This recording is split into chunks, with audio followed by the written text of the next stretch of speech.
سوال پوچھا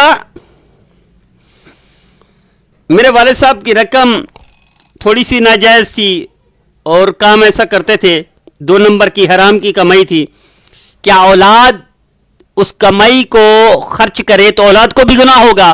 جی ہاں، اولاد کو اگر پتہ ہے والد صاحب نے حرام کی کمائی ہے، اگر والد صاحب نے صدقہ نہیں کیا زندگی میں تو اولاد کو چاہیے صدقہ کرے اور والد صاحب کے لیے دعا کرے، استغفار کرے، صدقہ دے والد صاحب کے لیے.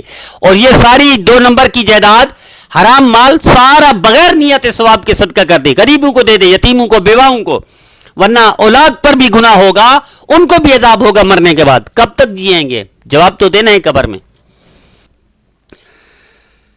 خواب دیکھا اور خواب یہ دیکھا کہ نمک کا پہاڑ دیکھا. دیکھیں نمک 2 قسم کا ہے، کالا یا سفید. اگر سفید پہاڑ دیکھا نمک کا تو دولت ملے گی، عزت ملے گی. کالا پہاڑ دیکھا نمک کا تو کوئی پریشانی آئے گی، تکلیف آئے گی.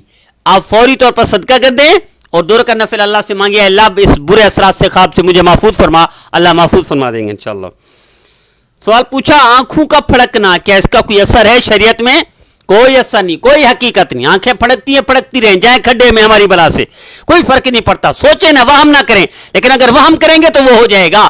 اس لیے اللہ فرماتا ہے میرا بندہ جو گمان کرتا ہے، جو ظن کرتا ہے، میں اسی کے مطابق فیصلہ کرتا ہوں. آپ نے یہ سمجھا پھڑکنے سے نقصان ہوگا تو ہو جائے گا. آپ یہ سمجھیں اللہ کے علاوہ کوئی طاقت، لا یملکون لانفسہم ضرا ولا نفع، دنیا کی کوئی طاقت نہ نقصان دے سکتی ہے نہ نفع دے سکتی ہے. آنکھ کا پھڑکنا نقصان ہے نہ نفع ہے، اللہ ہی دیتا ہے نقصان بھی نفع بھی. تو کچھ بھی نہیں ہوگا، آنکھ کے پھڑکنے کوئی فرق نہیں پڑتا. غلط وہ ہے لوگوں کا کنسپٹ ہے کہ آنکھ پھڑکے گی نقصان ہو جائے گا، کوئی نقصان نہیں ہوتا.